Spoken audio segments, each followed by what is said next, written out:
Now, we actually do have an email question that just came through. I believe it's from Dan. Can you explain what the rule is regarding whether being partially at fault for your injury means that you are not legally allowed to collect?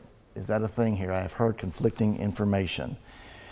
Well, Dan, talking about personal injury in a no-fault state, I guess is what you are alluding to.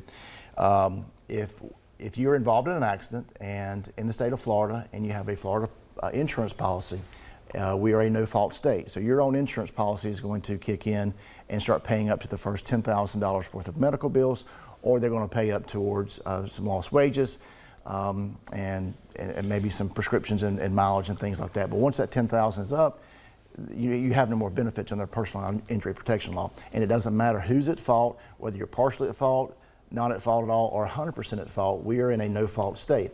Now, moving on a little bit further, we live in a partially comparative state now due to our legislature, and if you're deemed to be more than 50% at fault for the accident, you actually recover zero.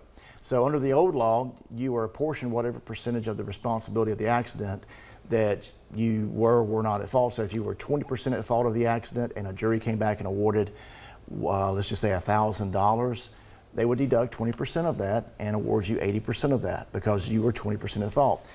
In today's time, if you're more than 50% at fault, you actually recover zero. So that's a big change in the law here recently that was just enacted, and so make sure that you understand the nuances of that. But whether you're partially at fault or entirely at fault, it does affect your recovery now in the state of Florida. So thank you for your question, Dan.